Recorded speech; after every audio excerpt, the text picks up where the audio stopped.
Hello everyone, कैसे हैं आप सभी। आई होप सभी लोग अच्छे होंगे। मैं हूं अंकित और आप देख रहे हैं वॉरियर्स IQ यूट्यूब चैनल। तो फ्रेंड्स, जैसा कि आपने थंबनेल देख लिया होगा कि आज की इस वीडियो में हम लोग डिस्कस करने वाले हैं एयरफोर्स ग्रुप वाई के एग्ज़ाम के स्ट्रेटजी के बारे में। जैसा कि आप सभी को मालूम है कि इंडियन एयरफोर्स का एग्ज़ाम 18 से 22 अप्रैल के बीच में कंडक्ट कराया जाएगा। तो अभी बहुत सारे भाइयों का डाउट आ रहा था कि क्या अगर हम लोग अभी से प्रिपरेशन स्टार्ट करते हैं तो क्या हम लोग इस एग्ज़ाम को क्रैक कर सकते हैं या नहीं। तो देखिए, इसमें मेरा आंसर होगा बहुत ही बड़ा वाला यस। जी हाँ, आप 45 डेज़ में भी आप एयरफोर्स ग्रुप वाई के एग्ज़ाम को क्रैक कर सकते हैं। लेकिन इसमें आपको थोड़ा सा ज़्यादा एफर्ट लगाना होगा एज़ कम्पेयर टू उन स्टूडेंट्स जो पिछले 3 महीने से प्रिपरेशन कर रहे हैं। ठीक है, तो आपको थोड़ा सा ज़्यादा डेडिकेटेड और ज़्यादा स्मार्ट तरीके से आपको प्रिपरेशन करना होगा। तो इस वीडियो में मैं आपको वही टिप्स और ट्रिक्स बताने वाला हूँ, क्योंकि मैंने खुद एयरफोर्स ग्रुप वाई के एग्ज़ाम को क्रैक किया हुआ है। तो मैंने क्रैक किया हुआ है, तो मुझे बहुत अच्छे ढंग से मालूम है कि किस टाइप के क्वेश्चंस आते हैं और किस तरह से उसकी स्ट्रेटजी बना के हम लोग एग्ज़ाम को क्रैक कर सकते हैं इजीली। तो अगर आप लोगों को फुल डिटेल में देखना है तो मैं आई बटन में एक लिंक दे दूंगा, जिसमें मैंने इंग्लिश का, रागा का और मैंने अपना स्ट्रेटजी क्या फॉलो किया था उसके बारे में भी बताया हूँ। उन तीनों वीडियोज़ का लिंक मैं आई बटन में दे दूँगा। अब वीडियो को स्टार्ट करते हैं और देखते हैं कि कैसे 45 डेज़ में हम लोग एयरफोर्स ग्रुप वाई के एग्ज़ाम को क्रैक कर सकते हैं। तो फ्रेंड्स, जैसा कि आप सभी को मालूम है कि मैं हमेशा बोलता हूँ कि अगर आपको वाई ग्रुप के एग्ज़ाम को क्रैक करना है तो आपको 2 सब्जेक्ट्स पर बहुत ज़्यादा फोकस करना पड़ेगा। पहला है इंग्लिश और दूसरा है रीजनिंग। ठीक है, अगर आप इन दोनों सब्जेक्ट्स पर अपना कमांड कर लेते हैं या फिर इनको बहुत मजबूत कर लेते हैं तो आई डोंट थिंक कि आपको कोई भी प्रॉब्लम होगा वाई ग्रुप के एग्ज़ाम को क्रैक करने में। तो चलिए, अब हम लोग बात करते हैं कि 45 डेज़ में वैसे कौन से टॉपिक्स को हम लोग कवर करें जिनसे हम लोग इजीली क्रैक कर सकते हैं। तो देखिए, सबसे पहले मैं आपसे डिस्कस करने वाला हूँ इंग्लिश के बारे में। देखिए, इंग्लिश में कुछ चीज़ ऐसा है जो बार बार पूछा ही जाता है, तो सबसे बेहतरीन वो रहेगा कि जो सबसे ज़्यादा पूछा जाता है हम लोग उसके बारे में देख लें और उसको पढ़ लें, ताकि हम लोग उसमें ज़्यादा से ज़्यादा मार्क्स गेन कर सकें।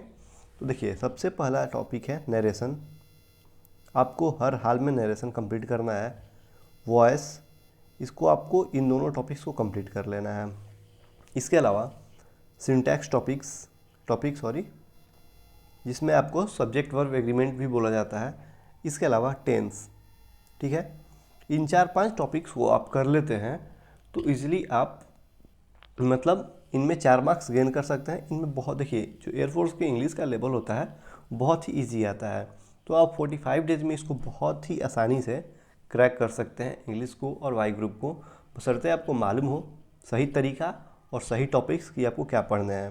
देखिए, सबसे important 4 topics tense, narration, voice और सिंटेक्स। अब हम लोग बात करने वाले हैं कि इसके अलावा और क्या क्या जो टॉपिक्स है वो एग्ज़ाम में आता है। देखिए, इसके अलावा आपको सिनोनिम्स आते हैं। ठीक है, तो अब आपको प्रॉब्लम आ जाता है कि हम लोग सिनोनिम्स कहाँ से करें जो एग्ज़ाम में ज़्यादातर पूछे जाते हैं। देखिए, ऐसा कोई भी बुक्स नहीं है जिसमें ऐसा दिया हुआ हो कि हाँ 100% इसी में से आएगा, क्योंकि कॉम्पिटिटिव एग्ज़ाम में ऐसा नहीं होता है।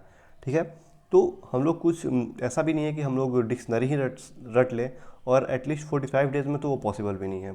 सो देखिए, मैंने खुद के हैंड रिटन नोट्स का आपको PDF बनाया है, उसको मैंने अपने टेलीग्राम लिंक पर भी अपलोड कर दिया है। इसके अलावा मैंने वीडियो फॉर्मेट में भी उसको दिया हुआ है, मैंने उसका वीडियो बना के यहाँ पर अपलोड किया है चैनल पर, उसका भी लिंक मैं आई बटन में दे दूँगा, आप वहाँ से देख सकते हैं। और देखिए, उसमें से बहुत सारे क्वेश्चन पिछली बार भी पूछा था और हर बार पूछा जाता है, और मेरे स्टूडेंट्स ने भी फीडबैक दिया है कि हाँ पूछा जाता है।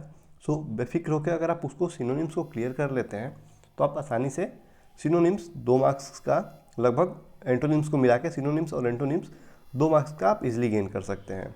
अब हम लोग बात करते हैं कि पैसेज वगैरह कैसे करें। तो देखिए, पैसेज के लिए मैं आपको अलग से टॉपिक, अलग से एक वीडियो बना के आपको समझा दूंगा डेडिकेटेड, कि कैसे उसका प्रिपरेशन करें।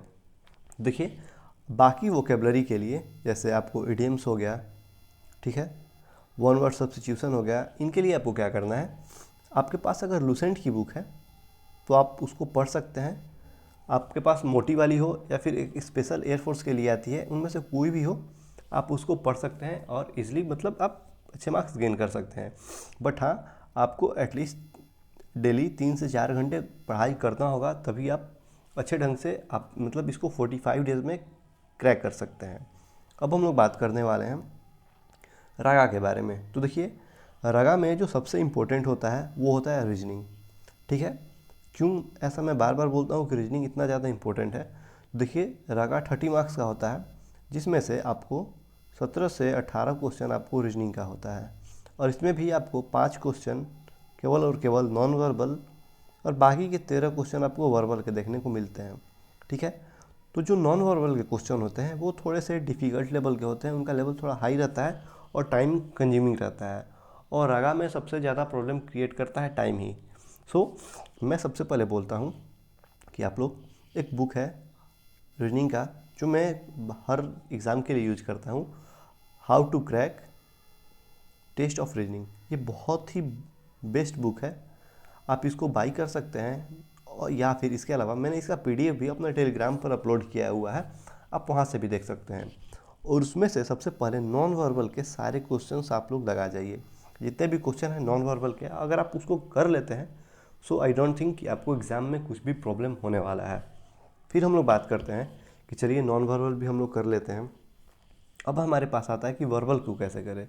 देखिए, इसमें भी वर्बल के बहुत सारे टॉपिक्स दिए हुए हैं, लेकिन मैं आपको रिकमेंड नहीं करूँगा कि आप वर्बल को बैठ के सॉल्व करिए। मैं ऐसा इसलिए बोल रहा हूँ कि वर्बल और मैथमेटिक्स को भी मैं इसमें कवर कर दे रहा हूँ, ठीक है। अब आपको मैथमेटिक्स से कैसे प्रिपरेशन करना है, यानी वर्बल, रीजनिंग और मैथमेटिक्स का। देखिए, इसके लिए बहुत ही इम्पोर्टेंट चीज़ है मॉक टेस्ट, ठीक है, जिसको हम लोग सेट बोलते हैं। अगर आप इसको ज़्यादा से ज़्यादा लगाते हैं, यानी ज़्यादा से ज़्यादा, देखिए वर्बल और मैथ आपका प्रैक्टिस का चीज़ है, ठीक है। आप जितना से ज़्यादा मॉक टेस्ट लगाइएगा, 30 से 40 मॉक टेस्ट लगा जाइए और उसी को बार बार लगाइए, तो बहुत ही अच्छे ढंग से आपका प्रिपरेशन हो जाएगा। और देखिए, मेन होता है इसमें फ्लुएंसी। अगर आप रेगुलर प्रैक्टिस में रहिएगा तो आपका टाइम भी बहुत बचता है। मैं रिकमेंड करूँगा कि आप लोग ज़्यादा से ज़्यादा ऑनलाइन सेट हो, ऑफलाइन सेट हो, जो भी सेट हो आप लोग लगाइए। बहुत मतलब एटलीस्ट एग्ज़ाम से पहले 60 के आसपास आप लोग मॉक टेस्ट लगा जाइए, जिससे आपका इजीली क्रैक हो सके। तो अब रागा में एक सेक्शन बचा हुआ है जो है जीके। तो चलिए जीके के बारे में भी बात कर लेते हैं। तो देखिए, जीके को हम लोग 2 पार्ट में डिवाइड करते हैं। पहला जो आपका स्टैटिक जीके का पार्ट आता है, और दूसरा आपका करेंट अफेयर्स, ठीक है। तो करेंट अफेयर्स के लिए तो आपको बिल्कुल भी परेशान नहीं होना है। करेंट अफेयर्स के लिए मैं आपको एग्ज़ाम से 20 दिन पहले एक पीडीएफ दे दूंगा, और आपको उस पीडीएफ को पढ़ लेना है, और उसका वीडियो भी मैं बना के दे दूंगा। तो अगर आप उन वीडियोस को और पीडीएफ को देख लेते हैं तो आप इजीली करेंट अफेयर्स जो 3-4 मार्क्स का आता है वो आप इजीली गेन कर सकते हैं, उसमें कोई भी डाउट नहीं है।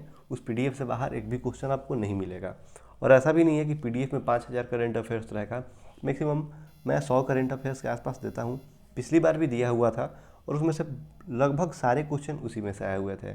अब हम लोग बात करते हैं जीके के बारे में कि जीके कैसे प्रिपरेशन करें। चलिए मैं इसको इरेज कर देता हूँ। देखिए, जीके के लिए अगेन मैं लूसेंट बुक को रिकमेंड करूँगा, और लूसेंट के पीछे एक मिसलिनियस होता है, ठीक है। मिसलिनियस करके एक पेज होता है, अगर आप उसको पढ़ लेते हैं, जिसमें फर्स्ट फीमेल के बारे में पूछा जाता है, जैसे first female president, first female fighter plane के जो भी वो होते हैं, क्या बोलते हैं उसको, जो फाइटर जेट्स के पायलट होते हैं, ऐसा ही बहुत सारा चीज़ होता है। अगर आप उसको कर लेते हैं, यानी जो भी हाईएस्ट, टॉलेस्ट, स्मॉलेस्ट, ऐसा सब चीज़ होता है, अगर आप उसको मिसलिनियस से कर लेते हैं और थोड़ा बहुत हिस्ट्री पढ़ लेते हैं, नॉर्मल, आप में बहुत डिफ़िकल्ट लेवल का हिस्ट्री नहीं आता है, बस इतना कर लेते हैं, तो मेरे अकॉर्डिंग क्या 45 डेज़ में अगर आप इसमें स्ट्रिक्टली अगर आप इसको लेकर चलते हैं तो आप इजीली क्रैक कर सकते हैं 45 डेज़ में वाई ग्रुप के एग्ज़ाम को। चलिए, आई होप मैंने आपका डाउट क्लियर कर दिया होगा। अगर आपको फिर भी कुछ भी डाउट रहता है तो please don't hesitate to comment in comment section, मैं आपको वहाँ पे रिप्लाई ज़रूर करूँगा। चलिए मिलते हैं नेक्स्ट वीडियो में। Thank you for listening, God bless you all.